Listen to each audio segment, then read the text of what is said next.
Muy buenos días a todos. Muchas gracias por su participación, a todos los que nos acompañan desde diferentes países. Yo me encuentro en México, en la Universidad Autónoma de San Luis Potosí. Es un gusto y un honor poder compartir con ustedes esta mañana las experiencias del grupo de trabajo de Marisa de Giusti, quienes nos van a presentar 4 muy interesantes trabajos en torno al eje de infraestructura. Recordemos que este eje de infraestructura tecnológica hace énfasis en el uso, en la implementación, en la administración de tecnologías abiertas, de soluciones de software libre principalmente, para todo lo que tiene que ver con el diseño e implementación de repositorios digitales, pero también de otros sistemas como portales de revistas, como inclusive sistemas de gestión de la investigación, repositorios de datos, etcétera.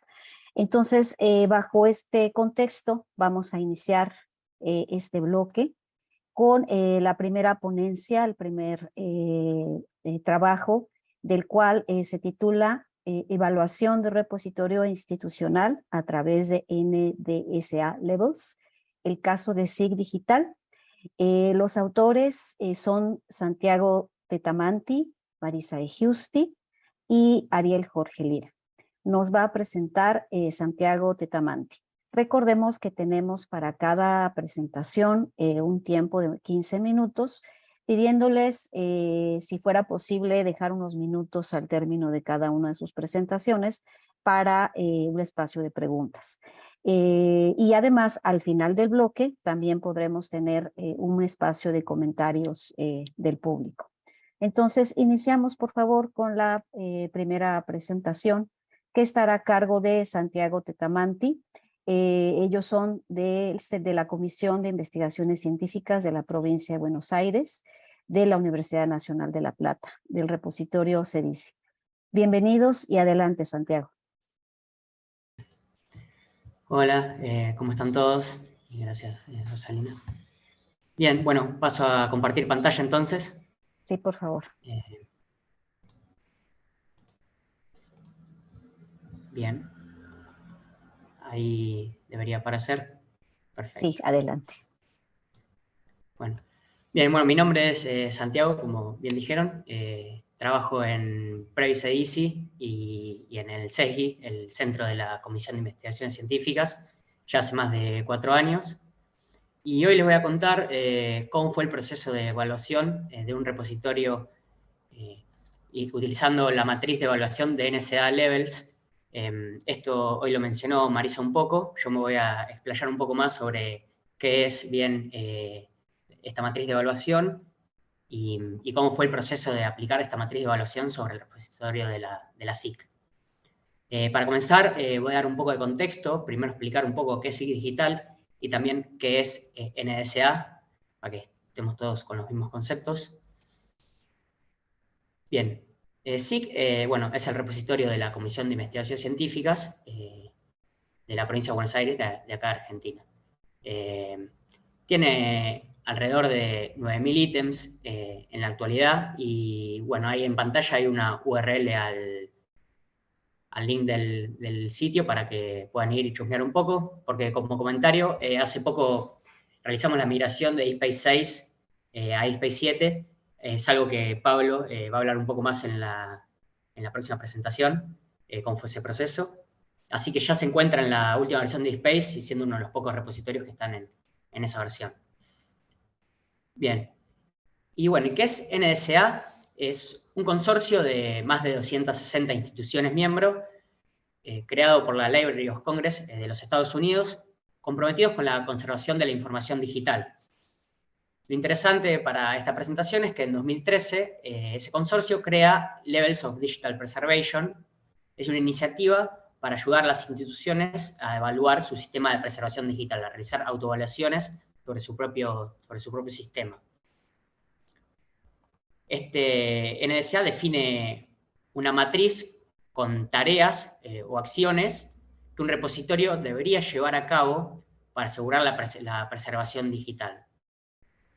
Esta matriz se divide en 5 categorías que están ahí en pantalla: almacenamiento, integridad de los datos, control de la información, metadatos y contenido.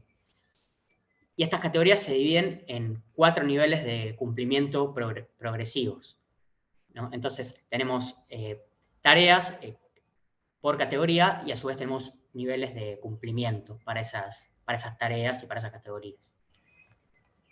Ahí se ve en pantalla un poco de manera más gráfica esta matriz, donde en las filas se pueden observar las distintas categorías que mencioné anteriormente, y en las columnas tenemos los distintos niveles de cumplimiento.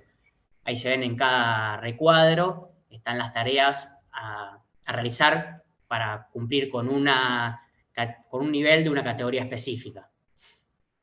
Cada recuadro tiene una o más tareas. Como vemos, por ejemplo, el primer recuadro tiene 3 tareas. Bien, y esta matriz es progresiva, es decir, que si no se cumplen las acciones de un nivel, difícilmente se puedan cumplir la de los niveles siguientes, porque por lo general son requisitos o tareas base para las tareas de los siguientes niveles. Se puede dar el caso de tareas independientes, pero las tareas de los niveles iniciales son las que se deberían atacar primero porque son como actividades más urgentes a lograr o más básicas, si se quiere. Y a diferencia de los métodos más tradicionales de auditoría, por ejemplo, como la ISO 16636, tiene como principal ventaja su facilidad de aplicación. Un repositorio puede realizar autodiagnósticos con NDSA sin tener que recurrir a auditorías externas o personal experto quizás en el área de preservación, que eso es a diferencia de los métodos tradicionales. Y NDSA detecta acciones que debería llevar a cabo una institución, un repositorio, porque por lo general se detectan directamente falencias o se evalúa el sistema existente, pero si no se tiene un sistema existente de preservación, NDSA es lo ideal para empezar. Por eso se dice que es ideal para pequeños y medianos repositorios que todavía no dieron sus primeros pasos en términos de preservación. Estos beneficios que dijimos, como la sencillez y la facilidad de aplicación, vienen con un costo, el cual es quizás que ofrece una visión simplificada de las tareas. Son tareas específicas, que es muy puntuales, y no es un listado exhaustivo de todas las tareas. Es por eso que quizás nos puede llegar a dar una visión un poco más optimista de la situación, y esto podría ser conveniente complementarlo luego a NDSA con algún otro sistema. Bien, ya explicamos un poco cómo es NDSA y cómo es esta matriz de evaluación. Ahora vamos a ver cómo se aplicó esta matriz al caso de SIC Digital. Bien, como para empezar, a partir de la matriz se fue categoría por categoría, punto por punto de la matriz, evaluando si el repositorio cumplía o no con lo propuesto, o sea, con la acción que se indicaba. Y en esa misma matriz se marcó con un color especial, verde las respuestas afirmativas, en rojo los puntos donde el repositorio no cumplía con lo descripto, y en amarillo las que se cumplían o bien de manera parcial o bien de manera dudosa, por decirlo de alguna manera. Y cada tarea se le asignó un punto y luego se sumaron todas las respuestas afirmativas para obtener un puntaje final. Si bien ese número solo no dice nada, sí sirve como comparación del mismo repositorio con otros repositorios o del mismo repositorio consigo mismo a lo largo del tiempo. Luego, para evaluar si un punto era satisfecho o no, se analizó de manera conjunta por los distintos integrantes de los equipos que conformaban SIG Digital. Es algo que hoy decía Marisa, lo importante de que haya personas de distintos ámbitos dentro de un repositorio, y también sirve para la evaluación de NDSA, así cada uno aporta su mirada y o su responsabilidad dependiendo del punto a cumplir. En SIC, en particular, podemos nombrar al equipo de infraestructura, al equipo de desarrollo, el administrativo y quizás los encargados de la gestión. Es muy común que en los repositorios una misma persona se pertenezca a varios equipos. En particular, en repositorios con poco personal informático, el equipo de desarrollo y de infraestructura generalmente es la misma persona. Eso es bastante común. Bien. Y acá está el resultado de la aplicación de esta metodología a la matriz.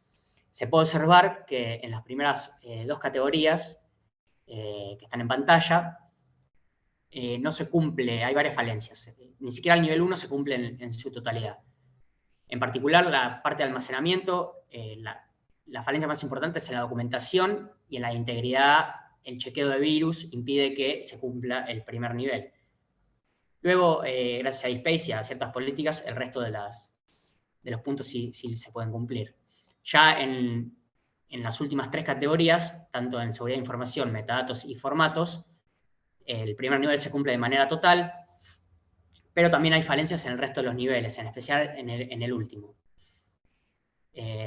La última categoría, formatos, se cumple de manera total, se cumplen los cuatro niveles, pero quizás esto tiene que ver con una visión optimista de la que hablaba al principio, porque nosotros detectamos que sí, hacemos controles de formatos, de obsolescencia y chequeos manuales, pero no está muy automatizado, y que es un punto que no está dentro de esa categoría.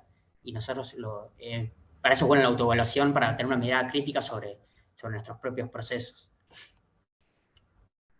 Bien, SIC, como vimos, cumple, si se ve ahí abajo a la derecha, está el puntaje total, 9 de 20.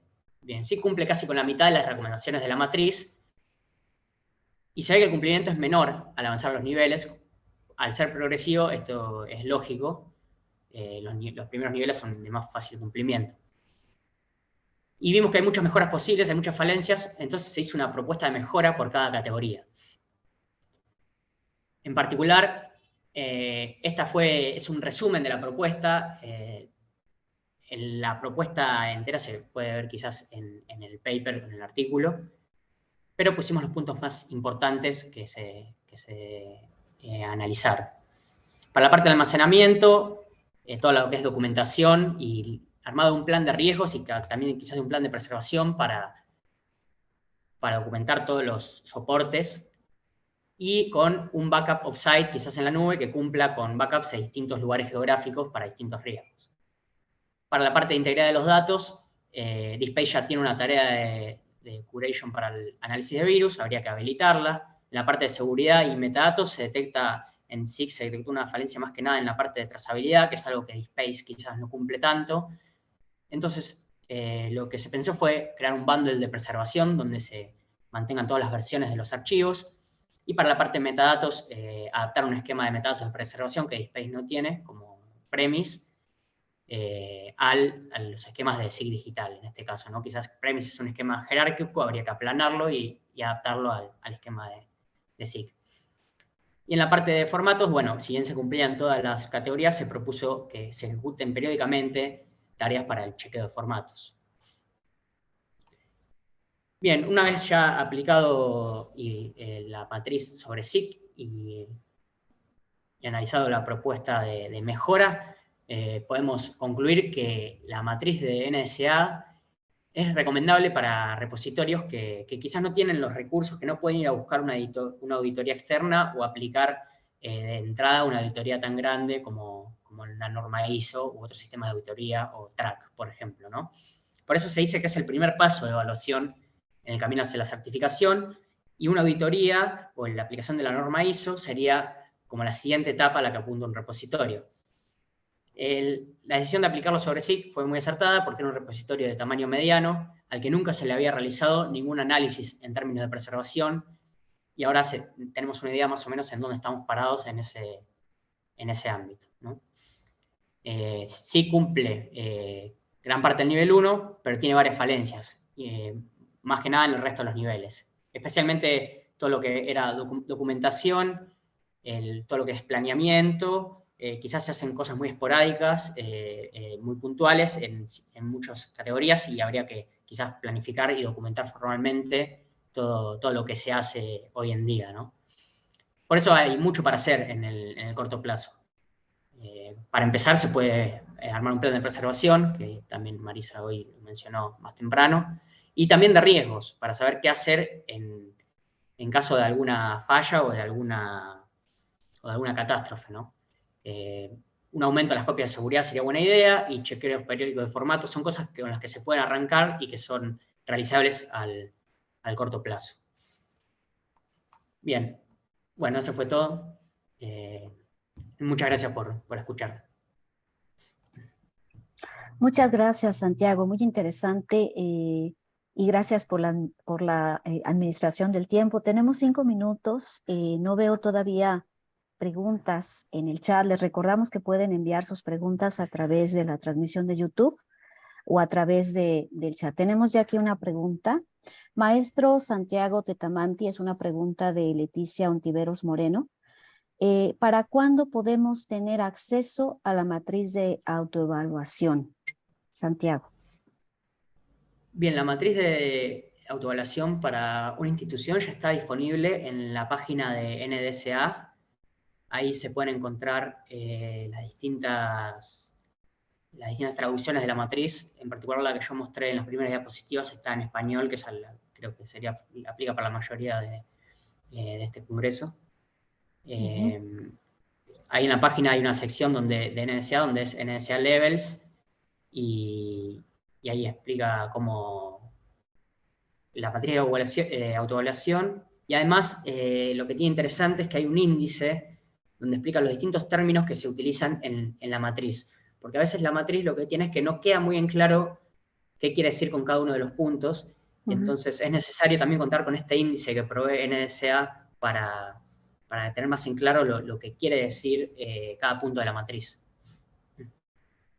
Ya, muy bien, muchas gracias. Tenemos 2 preguntas de Milin Garro. ¿Qué habilidades o herramientas debe conocer la persona que realiza esta evaluación? ¿Y cuánto tiempo y recursos humanos les tomó hacer este diagnóstico? Bien, habilidades o herramientas quizás va a depender de tanto la categoría como del punto a analizar. Es por eso que es recomendable que estén todas las aristas de un repositorio involucradas dentro de esta autoevaluación, ¿no? Los distintos, como mencionaba hoy, los distintos equipos. A veces se necesitan quizás conocimientos informáticos, como por ejemplo para el caso de las copias de seguridad, los chequeos de integridad y quizás algunas tareas de ejecución automática. A veces tiene mucho de gestión también, todo lo que es, incluso la parte de copias de seguridad, todo lo que es copias de seguridad on-site, off-site y eso, por ejemplo, en la nube, requiere mucho de equipos de gestión que se encarguen de todos esos procesos y la parte presupuestaria, claramente. Entonces, sí, digamos, es multidisciplinario la matriz. Se requiere un poco de cada área para poder aplicarla. Una sola persona, si quiere evaluar esta matriz, lo haría, pero de manera incompleta. Tendría que tener un conocimiento muy global como para poder, una sola persona en el repositorio, aplicar la matriz, ¿no? ¿Y cuánto tiempo y recurso humano? Y fueron varias reuniones, no recuerdo, pero fueron varios días. Quizás no es tan difícil evaluar la matriz, sino por ahí la propuesta de mejora. Pero tiempo no sabría decir si fueron sucesivas reuniones, quizás varios días de reuniones hasta que tomó forma la matriz final, ¿no? Perfecto. Y una última pregunta en este bloque, por favor, pregunta Jorge Polanco, en tu experiencia, ¿es mejor realizar una autoevaluación por fuente o por institución? ¿Podrías comentarnos algunas ventajas de cada uno? Gracias, Santiago. Bien, no entiendo a qué se refiere por fuente, imagino que si es por repositorio. Yo supongo que sí. Bien, sí, entonces sí, esta matriz se aplica sobre un repositorio en particular. Si hay una institución con varios repositorios, bueno, habría que aplicarla sobre cada uno de los repositorios, y eso es muy útil de manera comparativa, ver qué se hace en un repositorio que no se hace en el otro, y poder comparar cómo son las distintas matrices. Perfecto, muy bien. Muchas gracias, Santiago. Quizá nos van a quedar algunas preguntas, las vamos a ir contestando en la medida de lo posible en el chat o al final de la sesión. Pasamos ahora a la segunda ponencia. Muchas gracias, Santiago. Continuando con el tema y ahora igual vamos a hablar en la segunda ponencia sobre experiencias en la migración de un repositorio institucional a DSpace 7. Los autores de este trabajo son Pablo de Alburquerque, nuevamente Santiago Tetamanti, Gonzalo Villarreal, Ariel Ira y Marisa de Giusti, perdón, todos ellos del equipo de trabajo de CEDICI de la Universidad Nacional de La Plata. Van a presentar Pablo César Alburquerque y nuevamente Santiago Tatamante. Adelante, Pablo y Santiago, por favor. Gracias. Me voy presentando. Mientras tanto, mi nombre es, bueno, Pablo de Albuquerque, junto con Santiago Tetamanti, Gonzalo Villarreal, Ariel Lira y Marisa de Giusti. Queremos contarle un poco acerca de la experiencia de la migración del repositorio de SIG Digital a DSpace 7. ¿Sí? ¿Puedes pasar diapositiva, Santi? Bueno, primero darles un breve introducción. Por ahí algunos ya saben lo que es DSpace, pero es el software más usado para repositorios. Actualmente hay más de 2000 en el mundo. La versión 5 y 6, esto es algo que siempre recalcamos, no va a tener soporte en julio de 2023, y es por eso que está bueno ya ir entendiendo por ahí un poco cuáles son estas nuevas funcionalidades y cuál es la propuesta que trae DSpace 7, sobre todo para los repositorios nuevos, teniendo en cuenta de que la migración es una tarea compleja y que uno podría tratar de evitar ya al conocer estas funcionalidades, ¿sí? Estas versiones 5 y 6 son en las que están la mayoría de los repositorios, y muchos tienen tecnologías que son estables, pero están en desuso o son obsoletas. Me refiero a, sobre todo las interfaces, que son XML UI, JSP UI y el framework Cocoon. Para tener así un poco un panorama de cómo fue el desarrollo de DSpace, podemos mencionar que la versión 4 fue lanzada en diciembre de 2013, en 2015 salió la 5, en 2016 salió la 6, y en agosto de 2021 salió la primera versión, la 7.0, y actualmente nos encontramos en la 7.3 con la 7.4 en progreso. Algo que es importante es destacar que esta versión 7 de DSpace viene siendo trabajada desde el 2015, ¿sí? Por lo cual, es cuando uno vea alguna funcionalidad entre 7, 7.3 y 7.4, puede ser que difiera un poco el modelo porque, bueno, nada, es propio de un desarrollo a tan largo plazo. La siguiente, Santi, por favor. En esta diapositiva podemos ver un panorama, digamos, de cómo es esta nueva arquitectura de DSpace 7, que a diferencia de las versiones anteriores, se divide en dos grandes proyectos, ¿sí? El primer proyecto, digamos, es el backend, que vendría a contener toda la funcionalidad, toda la lógica de negocio, de manera similar a la de versión de DSpace 5 y 6. Y por otro lado tenemos un frontend desarrollado en Angular, que es un proyecto aparte. Ambos proyectos, uno puede ver el desarrollo, están en un GitHub, y uno es capaz de ver, por ejemplo, los issues o los pull requests y cómo va siendo planificado el desarrollo en el corto y mediano plazo, ¿sí? ¿Qué beneficios trae esta nueva versión de DSpace 6? En primer lugar, hay una nueva API REST, que es la que da acceso a toda la funcionalidad y es el punto, digamos, de comunicación entre el frontend y el backend, ¿sí? Esta nueva API REST no es la misma API REST que estaba en versiones anteriores, ¿sí? Es una API REST que fue reescrita desde cero, ¿sí? Entre las ventajas que ofrece es que permite integrar más fácilmente nuevos servicios, debido a que se expone toda la funcionalidad, y mejora el grado de interoperabilidad con otros sistemas, ya que uno no tiene que andar, o uno puede concentrar en un solo punto, digamos, toda la comunicación entre el repositorio y otro sistema. Con respecto al frontend, la interfaz es más moderna. Angular es una tecnología que es muy utilizada. Otro punto muy importante es que DSpace 7 está alineado con Next Generation Repositories, que es, bueno, está impulsado por COAR. Y sobre todo algo que quiero hacer mención es que se van a desarrollar funcionalidades propias, digamos, de signposting, de resourcing y propias del proyecto de Notify. Si bien todavía no forman parte de estas versiones, o al menos en 7.3 no está disponible, pero sí lo van a estar en su momento. Y otro que esto punto muy interactúa, perdón importante, Pablo que te responda, que esas son sí, funcionalidades que interactúan con el proyecto de OpenAire del Open Graph. perfecto, sí, De Search Graph. excelente, Santi, gracias. Y bueno, y otro de los puntos que también consideramos importante es que es posible extender el modelo, ¿sí? Con entidades CRIS, se pueden modelar personas, organizaciones y proyectos y tratarlos como entidades como si fuesen los recursos a los que acostumbramos ver. Y también se pueden crear otros tipos de entidades personalizadas y las relaciones entre estas entidades, ¿sí? Eso bueno, nos da muchísimo potencial y sobre todo, bueno, para atender las necesidades de cada repositorio, ¿sí? Eso en lo que es DSpace 7. Comentarles un poquito acerca de SIG Digital. Ya mencionó algo Santiago. Es el repositorio institucional de la Comisión de Investigaciones Científicas de la Provincia de Buenos Aires. ¿Sí? Actualmente hay un poquito más de 9.000 publicaciones en acceso abierto.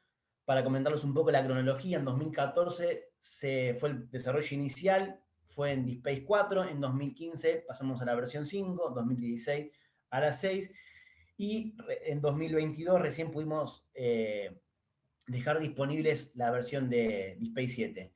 La interfaz que utilizábamos en DSpace 6 estaba basada en XML-Win, en un tema personalizado, basado en Mirage y Bootstrap 3, y una de las personalizaciones también que se han aplicado es que hay un sistema de autoridades basado en Drupal 9, en el cual nosotros gestionamos autores, instituciones, palabras claves y algunas jerarquías más, en distintas taxonomías.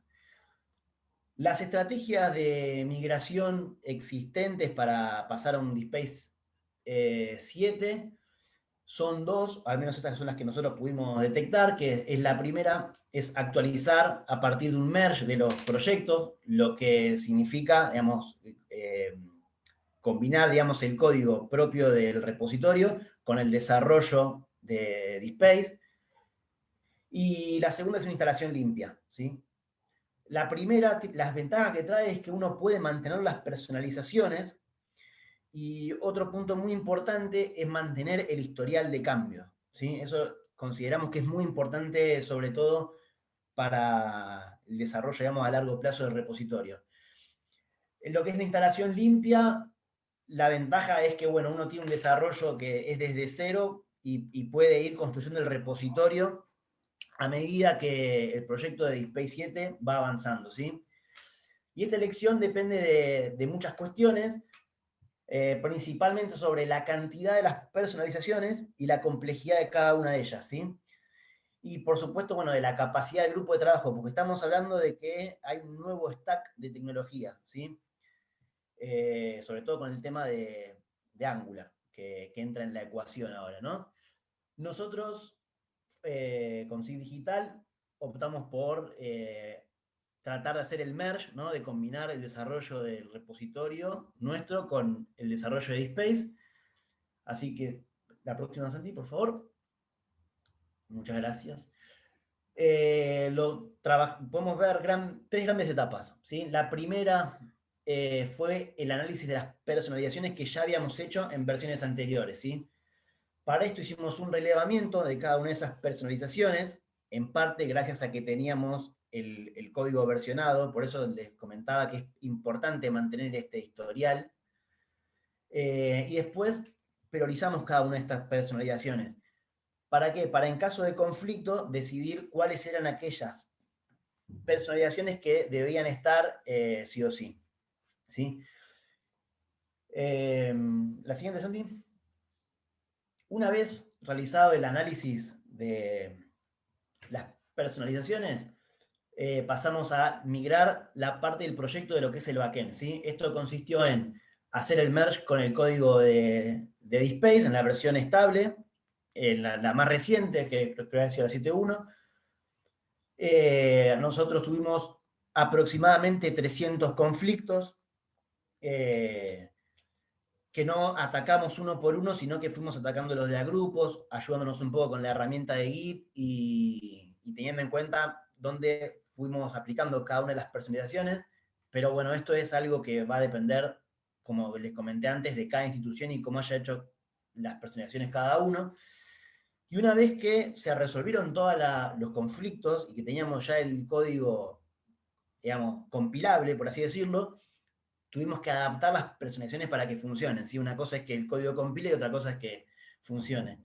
Y en estas personalizaciones, los que tuvimos que adaptar fueron los conectores, ¿sí? De las autoridades que se conectaban con este sistema de Drupal, los mapeos, que son configuraciones, eso resultó sencillo, y los formularios de carga y el workflow. Y una vez, bueno, que ya tuvimos el backend ya funcionando, que compilase y que funcionase, nos tocó hacer la migración de datos. DSpace provee una herramienta para poder hacer la migración de los datos, atacando directamente la base de datos. Esto fue muy sencillo, así que no deberían tener grandes problemas en esta parte. Y por último está el desarrollo frontend, ¿sí? El desarrollo frontend fue un proceso iterativo, ya que las interfaces de usuario quedaron tanto en XML como en JCP UI. Como fueron descartados, ahí sí tuvimos que hacer un desarrollo casi de cero. Para eso tuvimos que armar mockups, armar prototipos, y nos centramos en la personalización de tres grandes puntos. La página del inicio, que por lo general es donde el repositorio, digamos, muestra las partes más importantes, la vista de un ítem y las páginas de búsqueda. Nos centramos en esas tres partes. Se hicieron implementaciones en Angular y se hicieron pruebas en un servidor de testing ayudados por el personal de carga. Acá le tengo que agradecer a Silvia Peloche, que es también parte del grupo de trabajo y que nos ayudó constantemente probando. Si bien hubieron durante el desarrollo de DSpace 7 eventos, por ejemplo un testatón donde podríamos nosotros hacer un feedback sobre el desarrollo de DSpace, pero bueno, tener a alguien realmente, personal de carga, que son los que van a terminar usando el repositorio como feedback, a nosotros nos permitía iterar constantemente en, bueno, implementar y probar hasta el punto en que, bueno, decidimos que ya el repositorio cubría las necesidades de la institución, ¿sí? La siguiente, Santi. En esta imagen podemos ver cómo cambió la interfaz, al menos la del home, en grandes rasgos. Se mantiene la búsqueda como en un primer plano, que para nosotros es algo muy importante, avisos de cómo subir el material, que nosotros consideramos de vital importancia, ¿no? Por la naturaleza propia del repositorio.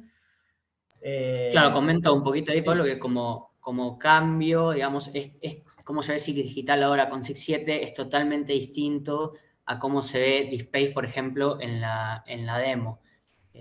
Buscamos que tenga su propia, digamos, identidad y esto Angular permite una personalización un poco más sencilla que XML UI, o por lo menos permite va a ser algo distinto, ¿no?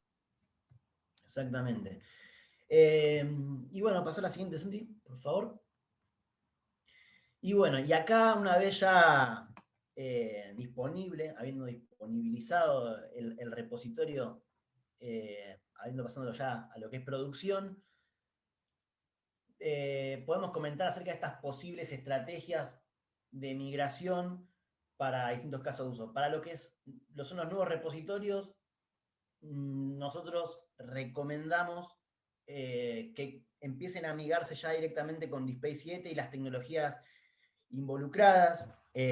Para eso es necesario pensar ya en un conjunto en un personal dedicado por ahí técnico, en el sentido de que, bueno, ahora son dos proyectos, ¿sí? Los que hay que mantener.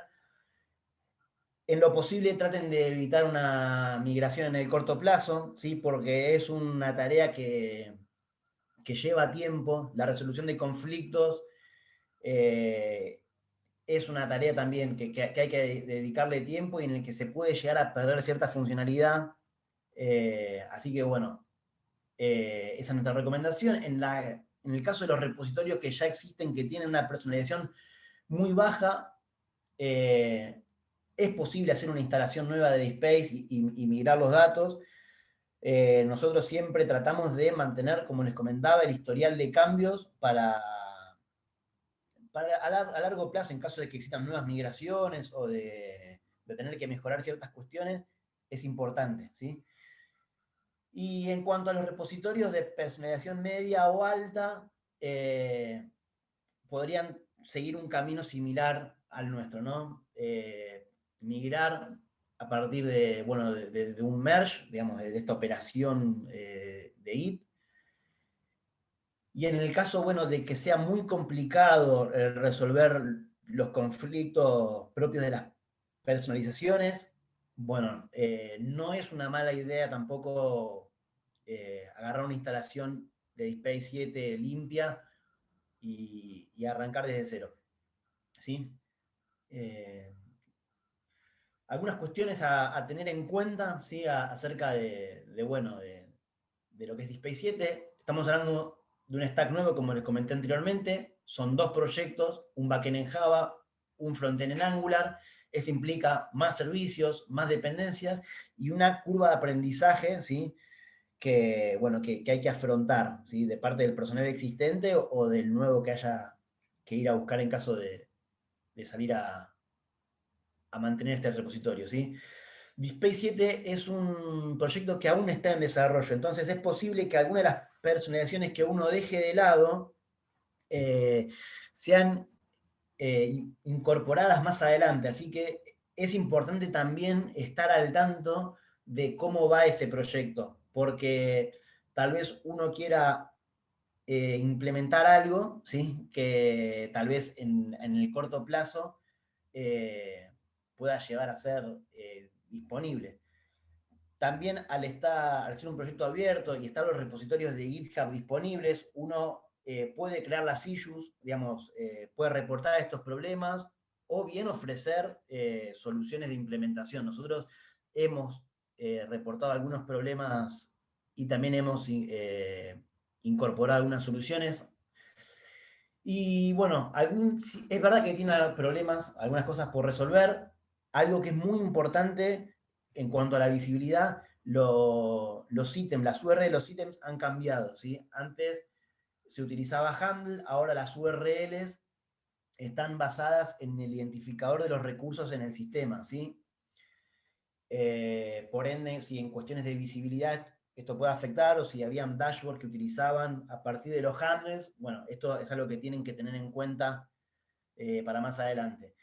Y por último, bueno, Google hace referencia a las URLs del backend, esto ya es algo un poco más técnico, al indexar los bitstream que se descargan, eso es algo que todavía estamos tratando de solucionar, pero bueno, que a la larga vamos a tener que afrontar todos los repositorios, así que creo que eso es todo por hoy. Sí, sí, para que no se asusten, todos no es que Handle dejó de funcionar, sino que ahora hace un redirect a una URL con UID, es decir, que la URL clásica de Space /handle el handle del ítem sigue funcionando, pero la principal URL ahora es la que contiene el UID. Y bueno, creo que eso es todo, ¿no? Ah, perdón, acá en las conclusiones, esto de no tener la pantalla. Bueno, como les comentaba, la migración a DSpace 7 es un proceso costoso, ¿sí? Va a depender en gran parte de las personalizaciones, la cantidad que hayan hecho y la complejidad. Es una tarea que lleva meses. Estamos ante nuevas tecnologías, en particular, bueno, Angular y Node, pero bueno, tiene sus beneficios, ¿sí? Estamos hablando de una actualización tecnológica que era deseable, sobre todo por las tecnologías que se venían usando en la interfaz. Hay mejoras para SEO, la interfaz ahora va a ser responsive. La posibilidad de usar las entidades configurables para armar perfiles de autores o instituciones, también es un saltito más, sobre todo pensando en las necesidades que tienen los repositorios de próxima generación.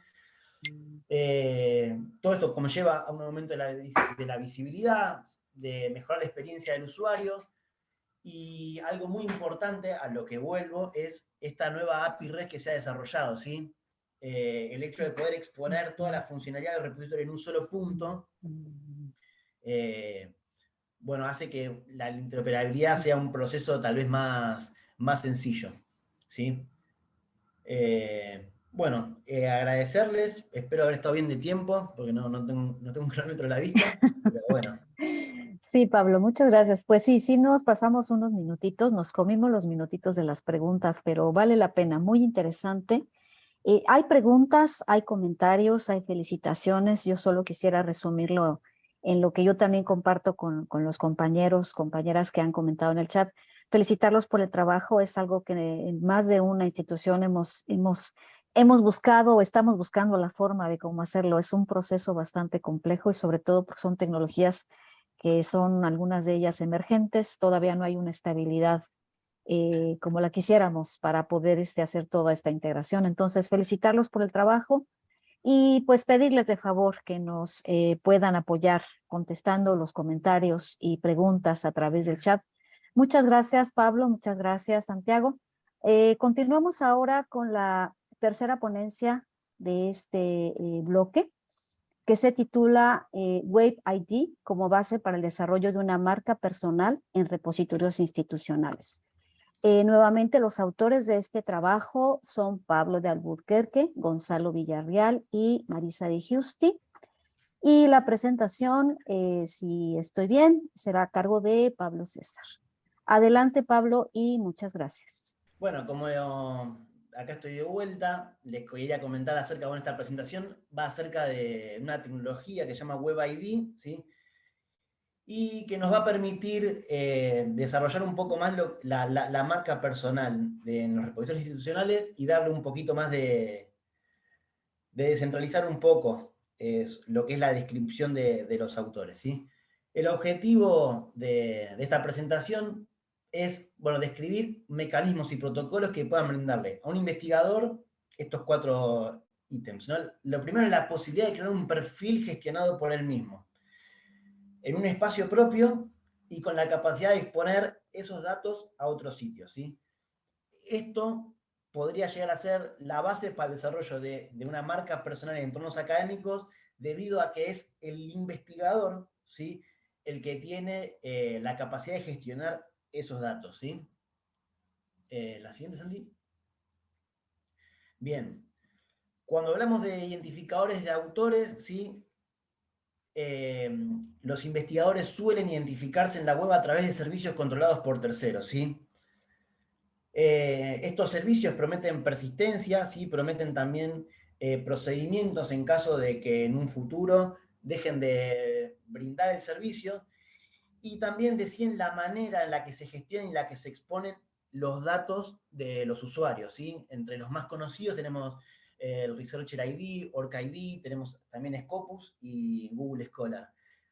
El tema es que si bien todos existen y funcionan, y la verdad es que hacen un excelente trabajo, el autor a veces no tiene la capacidad de realizar ciertas modificaciones. Por ejemplo, en los perfiles de Google Scholar uno puede ver su producción ordenados por el criterio que Google Scholar cree conveniente, y tal vez ese criterio no es el que el autor considere por ahí más adecuado para el trabajo que viene realizando, ¿sí? Espero haberme explicado. Lo mismo pasa con Orca ID o con otros servicios, porque claramente cada uno de estos servicios va a responder a sus intereses. Es imposible que, digamos, crear una solución personalizada para cada uno de los investigadores, ¿sí?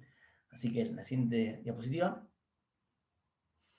Algunos de los pros y contras que trae el uso de estos identificadores: lo primero es que facilitan la integración del investigador en el ámbito académico, ¿sí? Utilizar OrcID, utilizar Google Scholar es muy sencillo, por eso se debe su alto grado de adopción, al punto en que es casi un estándar, sobre todo en el caso de OrcID. Delega el mantenimiento, ¿sí?, de este servicio, nadie está pendiente de si OrcID se cae o mucho menos Google Scholar, ¿sí? Y también en muchos casos se construyen servicios alrededor digamos, valga la redundancia, de estos otros servicios, ¿sí? Alguna de las contras que tiene, como les comentaba, es la falta de control de los datos del investigador, ¿sí? La personalización es limitada y su adopción es tan grande que en algunos casos pasa a ser un requerimiento. ¿Sí? Existen revistas que les piden a sus investigadores que necesariamente tienen que tener un ORCID y no es... no debería ser una práctica obligatoria, ¿sí? Entonces, la pregunta veamos, impulsa un poco todo esto es cómo darle al investigador más control, ¿sí? Sobre su identidad en la web, qué es lo que puede hacer y cómo, ¿sí? La siguiente. Para esto, podemos mencionar una tecnología que se llama WebID, que es un mecanismo de identificación, es un draft impulsado por la W3C en 2014, no está la versión final disponible, pero sí es una de las tecnologías que el COAR propone para atacar este problema, ¿sí? Que WebID es un mecanismo de identificación. Es universal, es simple, es distribuido y es extensible. Porque básicamente es una URI, ¿sí? Que identifica a un recurso, digamos, en toda la web, por eso se dice que es universal, por eso también se dice que es distribuido, y ahora vamos a ver por qué es simple y por qué es extensible, ¿sí? Lo que hace WebID básicamente es una URI que apunta a un WebID profile, ¿sí? Un WebID profile es un documento RDF que describe a un agente. Este agente puede ser un investigador en este caso, puede utilizar diversas ontologías para modelar la información que crea conveniente, o sea, no está atado a un modelo en particular, sino que uno podría utilizar la ontología que crea conveniente para describir ese recurso en la web.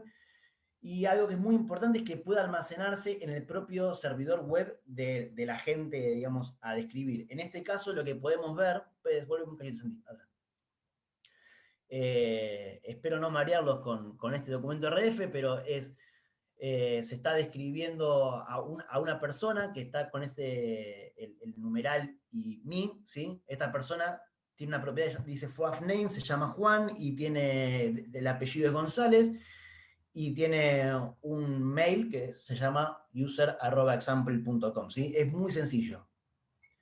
En la siguiente, Sandy, podemos ver la facilidad que tiene este documento para ser extendido, ¿sí? Por ejemplo, se utilizan dos ontologías más para decir, por ejemplo, que un posteo, ¿sí? Que es el que ven como juan.example.com/blog/post/1, ese posteo tiene como creador, ¿sí? Al recurso mi, ¿sí? El numeral mi, que es el que les había comentado antes. Y más abajo también se puede ver cómo un proyecto también tiene como desarrollador al mismo agente, a este Juan González, ¿sí? De ahí viene la facilidad de extensión. La siguiente. En este diagramita, en este dibujo, que también está, si lo quieren ver más en detalle en el artículo, bueno, se ve cómo se describe a un agente, digamos, una persona que es Tim Berners-Lee, lo menciono porque es uno de los grandes impulsores de esta tecnología, y cómo se puede hacer referencia al ORCID para detectar, para nutrirse de más información, ¿sí? Bueno, es un poco complejo por ahí verlo o tratar de explicar todo en esta imagen, pero bueno, cualquier cosa después podemos hablar un poquito más. La siguiente, y acá ya me meto un poco más en cómo se podría usar WebID en un repositorio, ¿sí? En primer lugar, a partir del control de autoridades que tiene DSpace en las versiones 5, 6 y 7. ¿Sí? Esto aplica para para cualquier repositorio de DSpace. Sí, DSpace tiene una funcionalidad que se llama, bueno, que es el control de autoridades, donde en la base de datos uno puede decir que determinado valor, por ejemplo, en el caso de Tim Berners-Lee, en la segunda fila, puede ver que la clave de autoridad, ¿sí? Es este WebID, ¿sí? eso en el caso de DSpace 5 y 6. La parte de control de autoridad no me quiero meter mucho ahora, pero podemos charlarlo más adelante. Y más adelante, la siguiente, Santi. Y en lo que es DSpace 7, también se puede utilizar el control de autoridades de las versiones anteriores, pero teniendo en cuenta esto que les había comentado anteriormente, que uno puede modelar nuevas entidades, ¿sí? Uno podría, por ejemplo, extender el modelo de DSpace, crear una entidad persona como si fuese un recurso más, y dedicar un metadato exclusivo para almacenar el web ID de la persona. Entonces, yo podría tener una persona, describirlo con los metadatos que yo crea necesario para describir esa persona, entre los cuales yo puedo tener un metadato dedicado para OrcID, puedo tener un metadato dedicado para almacenar su perfil de Google Scholar, y puedo tener un metadato, ¿sí? Dedicado a WebID.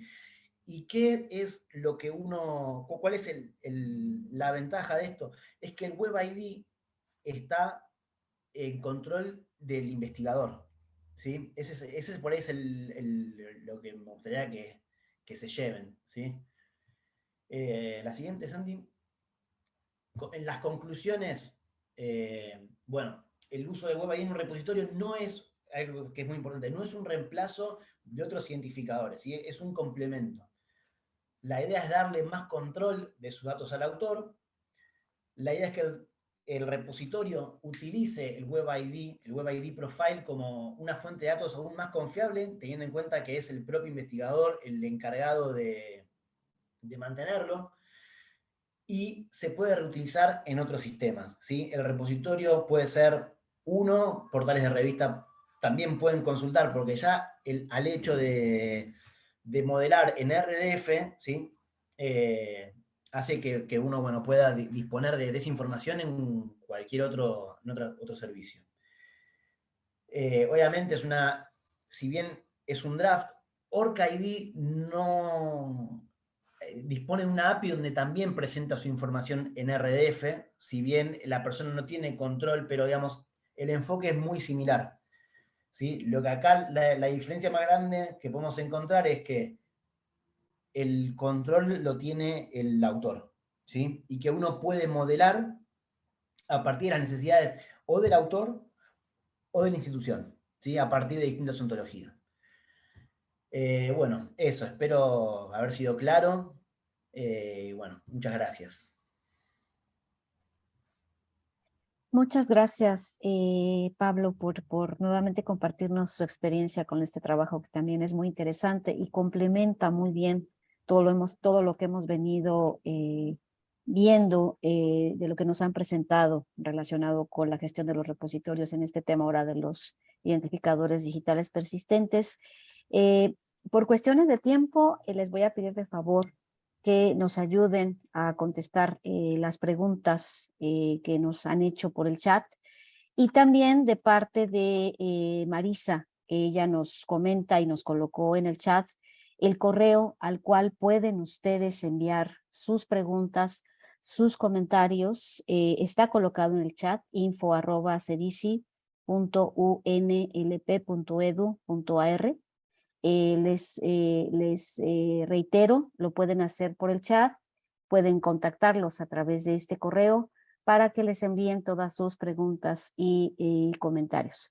Y bueno, pues muchas gracias. Continuamos ahora con la última ponencia de este bloque, que se titula Zoom OJS, Scripts para actualizaciones y migraciones de OJS, cuyos autores son Gonzalo Villarreal, Pablo Gabriel Terrone y Marisa de Giusti.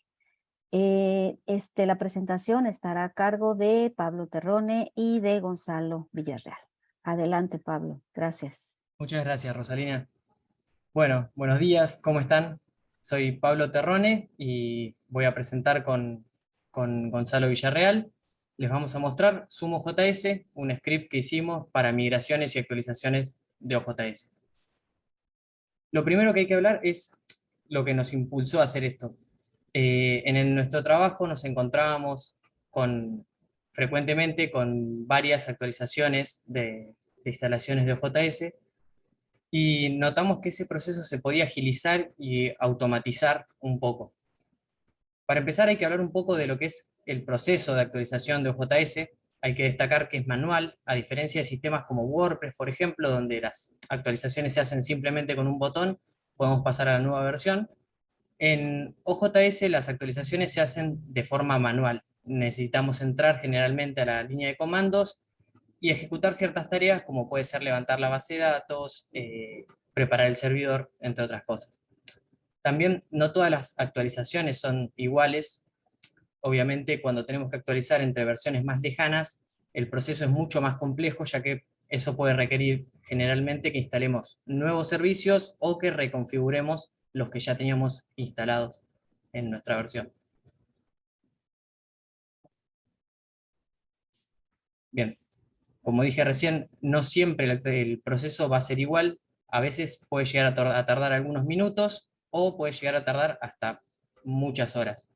Como por ejemplo cuando nosotros nos tocó migrar el portal de revistas de la Universidad Nacional de La Plata, que tiene alrededor de 50 revistas, fue un proceso de 8 horas, ya que hay muchas tareas que hay que hacer, como por ejemplo renombrar archivos, moverlos entre directorios, ejecutar cambios en la estructura de la base de datos que tenemos y varias tareas más.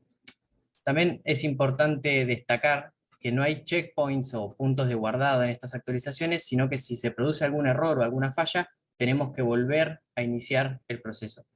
Esto implica regenerar la base de datos con la versión que tenemos, volcar la información de la instalación original y también, bueno, revisar y corregir los errores que provocaron el fallo de esta actualización y volver a intentar la actualización. Hay ciertos factores que pueden hacer que la actualización se demore. Nosotros decidimos destacar 3. El primero es el volumen de la información que gestiona esta instalación de OJS, ya que, como mencioné anteriormente, hay que hacer tareas como mover archivos de un directorio hacia otro, volcar información en la base de datos, y esto, mientras mayor sea el volumen de información, más costoso va a ser en cuanto a tiempo. Por otro lado, tenemos la antigüedad de la instalación. Si tenemos una versión muy vieja y queremos pasar a una que está muy lejana, tenemos que configurar un entorno por cada una de las versiones que tenemos que pasar, y finalmente también para la versión final tenemos que montar otro entorno, y esto, bueno, demora su tiempo. Y por último, el historial de personalizaciones que hayamos hecho sobre esta instalación, como pueden ser personalizaciones en el código fuente, en la base de datos, o también los plugins que hayamos instalado y que ya no estén soportados por OJS o provoquen fallas en la nueva versión. Bien, es por esto que hicimos SumoJS, que es un stack de tecnologías que nos permite agilizar y automatizar el proceso de actualizar una instalación de OJS. Está compuesto por 3 tecnologías. La primera es Docker, que la usamos para emular cada uno de estos entornos que mencionaba con sus servicios fácilmente, y de una forma también es liviano. Docker es bastante liviano, entonces es muy práctico. Por otro lado, usamos Bash para poder simplificar y automatizar la ejecución de muchas tareas que tenemos que repetir muchas veces en este proceso de actualización, como pueden ser generar y restaurar los backups de la información, invocar al actualizador y varias tareas más. Y por último, usamos make para agrupar estos comandos bash y poder con un solo comando ejecutar muchas tareas a la vez. Bien. Usamos make como una interfaz hacia SumoJS. Los comandos que vas a usar en la línea de la terminal o en la línea de comandos siempre son los comandos make. Hay algunos que son genéricos, como puede ser make bash MySQL, que nos permite acceder a la terminal de bash para ejecutar comandos internos del container de MySQL. Y por otro lado hay comandos que necesitan parámetros, como puede ser makeup. Makeup nos sirve para iniciar los servicios que necesitamos, todo el stack de servicios que necesitamos para poder hacer una migración de una versión hacia otra. Y tiene 2 parámetros. El from, que es para indicar en qué versión estamos actualmente de OJS, y to, que es para indicar hacia qué versión queremos migrar. Por último, también SumoJS cuenta con un archivo de configuración donde podemos establecer ciertos parámetros globales, como pueden ser el usuario y contraseña de la base de datos, el nombre, el host o el directorio donde vamos a volcar los backups. Bien, bueno, sigo yo, gracias Pablo. Y la idea ahora es contarles un poco cómo usamos SumoJS en la práctica, cómo se aplican todos estos comandos que estuvo comentando Pablo y cómo funciona este stack. Entonces, por ejemplo, vamos a suponer que queremos migrar un OJS desde una versión X, podría ser, no sé, la 3.0, a una versión Y, por ejemplo, la 3.2, ¿no? Entonces, bueno, justo en este caso la 3.0 requerirá una versión, no sé, PHP 7.0 y PHP 7.2, por ejemplo, ¿no? O la X funciona con MySQL PDO para PHP y la Y con MySQLi, la extensión MySQLi. Entonces requiere contextos separados. Bueno, ¿cómo funciona esto? Bueno, primero tenemos que levantar los servicios necesarios. Ya SumoJS tiene algunos contextos ya prearmados para versiones distintas de OJS, pero uno puede fácilmente generar nuevos contextos para versiones que vendrán a futuro. Entonces, por ejemplo, para levantar los servicios que necesitamos, que eso será la versión de PHP, la versión de MySQL, las librerías para conectarse a MySQL, el servidor web con las configuraciones específicas del servidor web, de cantidad de memoria y todo lo que haga falta, bueno, ejecutamos simplemente el comando make up from 3.0, por ejemplo, to 3.2. El segundo paso sería decir, bueno, para hacer una prueba de actualización, vamos a eliminar cualquier rastro previo que haya quedado de alguna prueba anterior y vamos a cargar un backup limpio de nuestro OJS en la versión desde la que partimos, la 3.0. Para eso usamos el comando make regenerate from 3.0 to 3.i. Este comando, además de generar una base de datos limpia para poder iniciar una migración, también ejecuta cualquier rutina de corrección de datos que ya hayamos preparado nosotros antes, en caso que ya hayamos hecho intentos de actualizaciones y hayan fallado. Bueno, una vez que tenemos el entorno listo y la base de datos lista para hacer una prueba de migración, bueno, ejecutamos la actualización con el comando make upgrade, de vuelta le decimos de qué versión a qué versión. En este caso, el make upgrade va a buscar cuál es el container que tiene el actualizador hacia el cual queremos ir, en este caso el actualizador de OJS, versión 3.2 en el ejemplo, y ejecutará ese actualizador de OJS con los containers que están levantados. Esperamos a que suceda la actualización, como decía Pablo, puede ser algo de pocos minutos, de una hora o de muchas horas, si se trata de una instalación grande de OJS, y ahí vemos, bueno, si falló la actualización, en líneas generales puede suceder por dos motivos. Podría ser que hay un problema en los datos, alguna tabla que apunta a registros que están en null o alguna inconsistencia que un registro, no sé, que tiene un valor que se va de rango o algo por el estilo. Bueno, para eso, si sucede eso, tendremos que ver cuáles son los datos que están generando el error y generar código SQL que se encargue de reparar ese error. Ese código SQL es el que incorporamos en las rutinas de corrección de errores que se ejecutan automáticamente en la etapa 2. Entonces, en la siguiente prueba, cuando volvamos a hacer una prueba de actualización, simplemente hacemos make regenerate y tendremos nuevamente una base de datos limpia con las correcciones que acabamos de detectar que estaban generando fallos en la actualización. En caso que los fallos sean por problemas de configuración del contenedor, del servidor, por ejemplo, necesitamos más memoria para ejecutar este script o porque necesitamos una librería especial para procesamiento de XML o lo que sea, bueno, será cuestión de modificar la configuración del contenedor Docker y volver a probar la actualización.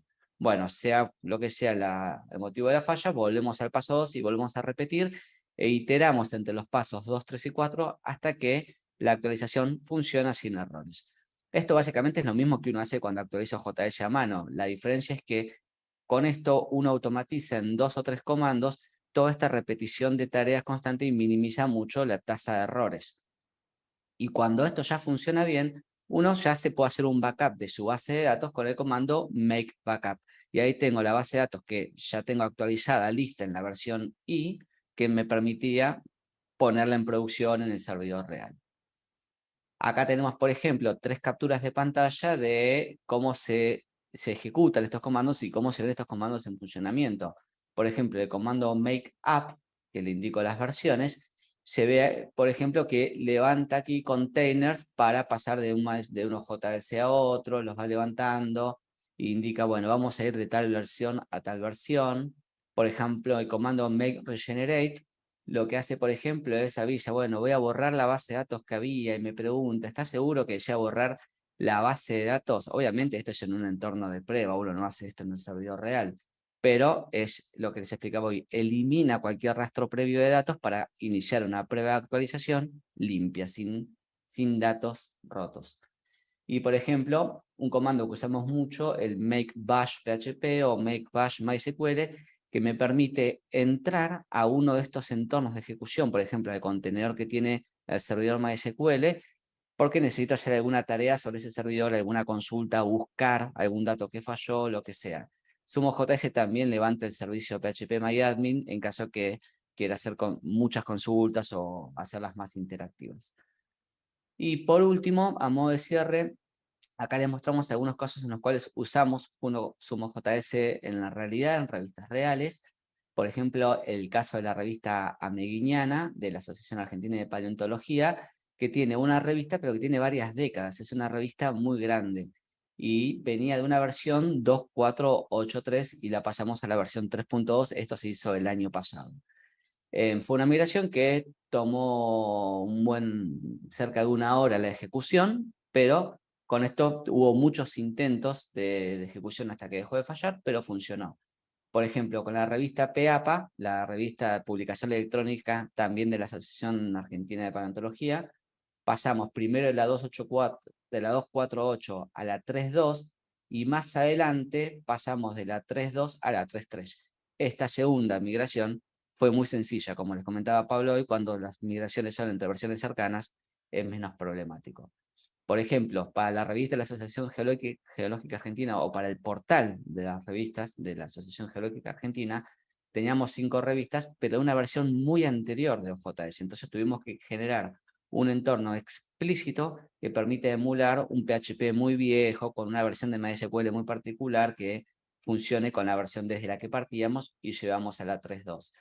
Y por poner un caso más y no mencionar todos, tenemos el caso de la UNLP, que si bien no partíamos de una versión tan anterior de JS, esta era la 3.1, sí teníamos versiones distintas de PHP y una librería particular para conectarnos con MySQL, pero el gran problema que tenía esto era que era tal el volumen de información que está involucrada en la migración que cada intento era quizás dejarlo ejecutarlo 2 o 3 horas hasta que encontraba una falla. Entonces era constantemente esto de estar repitiendo los intentos y detectando, bueno, falló por esto, bueno, ¿qué tengo que hacer? Y uno se iba acumulando en los scripts de corrección, se elimina este registro, se setea este valor que estaba en null con un valor por defecto, se modifica este valor para que siempre entre dentro de un rango, lo que sea. Bueno, cuando esto quedó andando, lo pusimos a funcionar en producción y fue una migración que hicimos, me acuerdo, un día sábado y eso fue unas 7-8 horas de trabajo. Bueno, la idea de SumoJS no es que se use así como está, sino uno tiene que adaptarlo a su institución, los contextos que va a ejecutar, las versiones de OJS dependen de cada institución, de cada instalación de JS, pero está documentado todo esto en nuestro repositorio GitHub, donde está la aplicación y se explica cómo se utiliza técnicamente hablando, así que pueden entrar ahí, ver el código y adaptarlo a las necesidades de cada uno. Bueno, muchas gracias. Excelente, Gonza, muchas gracias por su presentación, Pablo. Pues tengo dos preguntas de Milín Garro y antes de darle lectura y pedirles de favor que porque en realidad son preguntas que van para todo el equipo. Yo les quisiera preguntar, y va en relación también a todo el equipo, si todas estas experiencias, que más que experiencias son metodologías de trabajo, de buenas prácticas que ustedes nos han compartido y que son muy útiles para todos los que trabajamos en repositorios, ustedes tienen en un GitHub o en su repositorio o en dónde podemos encontrar mayor información. Esta documentación que comentabas hace un rato, Gonza, que está en GitHub, no sé si sea solo para el caso de esta implementación o para el resto de las implementaciones de desarrollos que ustedes nos han presentado esta mañana y seguramente otros más que ustedes han trabajado, pudiéramos nosotros encontrar mayor información. Entonces esa sería como una pregunta que quisiera hacerles. Y también, bueno, doy lectura a las preguntas que May hace al equipo. Todas estas implementaciones que están haciendo para la universidad, ¿definieron ustedes una hoja de ruta para estos trabajos? Porque la verdad sí es bastante trabajo. ¿Y cuántas personas colaboran en este equipo para llevar a cabo todos estos proyectos? Y bueno, pues nuevamente felicitarlos por todas estas innovaciones que siempre nos comparten Marisa, Gonza y todo el equipo. Muchas gracias. No sé, ¿quién guste contestar? Bueno, gracias. Contesto un poco a la primera.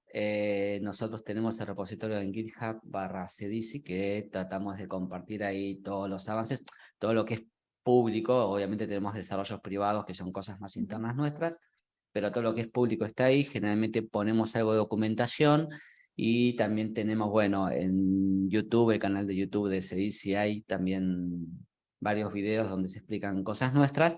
Y como les dejo ahí, está la colección de cdici y que tiene, en esa colección están todas las publicaciones que hacemos nosotros, también damos talleres todo el tiempo en la UNLP, pero bueno, no sé si tenemos en un lugar centralizado absolutamente toda la documentación y todo lo que hacemos en materia técnica, creo que no.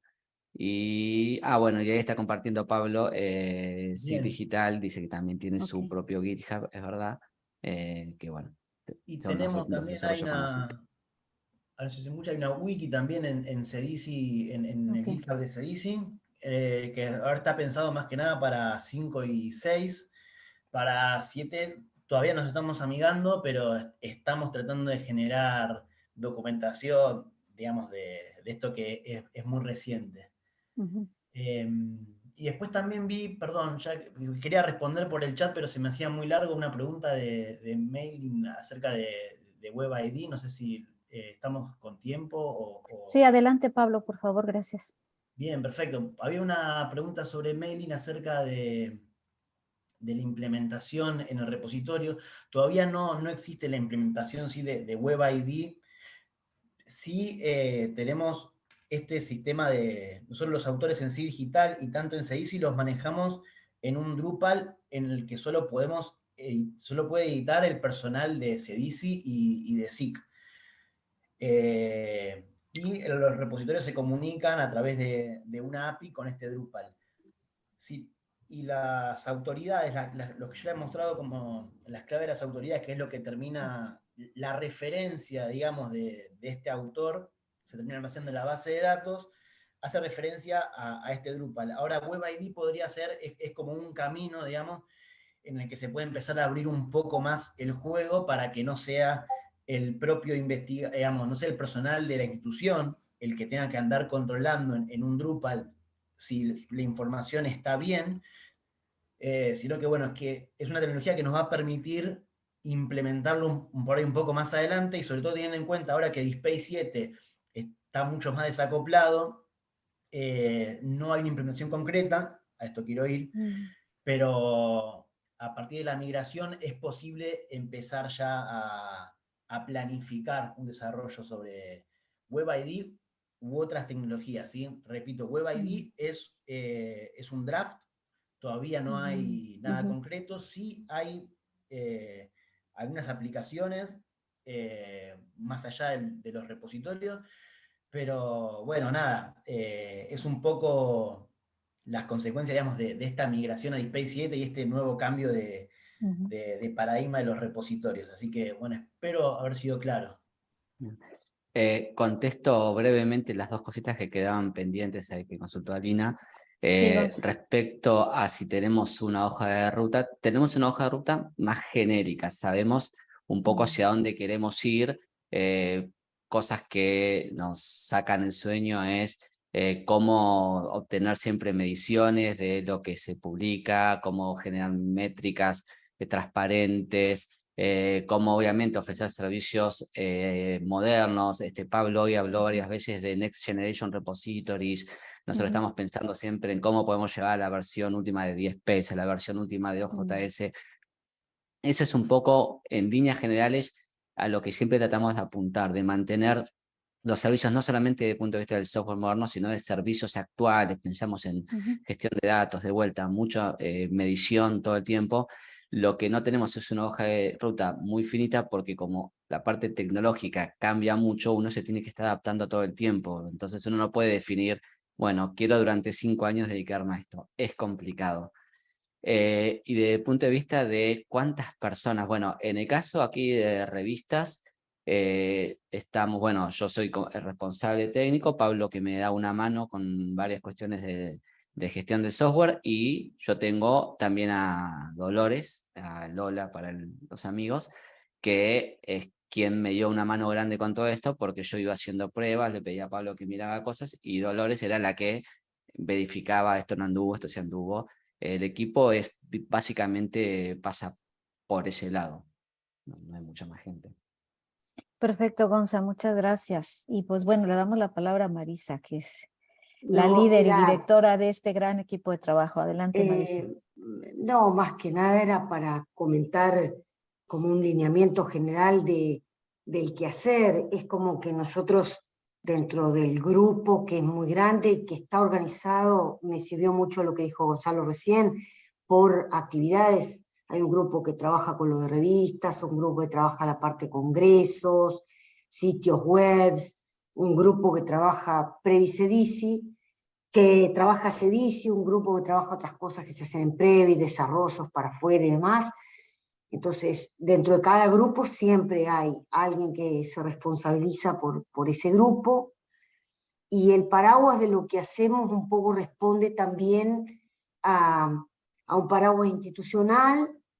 Por ejemplo, este año nosotros hemos definido como grupo y presentado en la universidad para los 4 próximos años de gestión universitaria, no de gestión nuestra, cuáles serían los proyectos que nosotros le querríamos dar prioridad. Ahí se hace como una solicitud de recurso humano y tecnológico, y así nos vamos manteniendo. Pero cada grupo tiene como un responsable que también adentro de eso guía lo que sería prioritario, en el sentido de poder ir respondiendo las demandas, que son tremendas, porque son innumerables la cantidad de demandas que tenemos respecto a los pocos que somos y que podemos ir haciendo, ¿no? Hay bastante independencia en los distintos grupos, y así se va consolidando. Perfecto, Marisa, muchas gracias. Pues bueno, no me queda más que agradecerles, y antes del cierre, comentarles que las presentaciones estarán disponibles seguramente hacia principios de la próxima semana. Ya les hemos colocado en el chat el URL del canal de YouTube, en el cual ustedes podrán consultar las ponencias de este bloque y de todo lo que serán nuestras actividades en la semana de Viridial. Entonces, pues muchas gracias, Marisa, Gonza, Pablo Terrone, Pablo César, Santiago. Muchas gracias por siempre innovar, por ir siempre a la punta, y sobre todo por compartirnos sus aprendizajes, su experiencia, sus buenas prácticas. Siempre es muy enriquecedor escucharlos y aprender de ustedes. Muchísimas gracias también a todos los que nos acompañaron.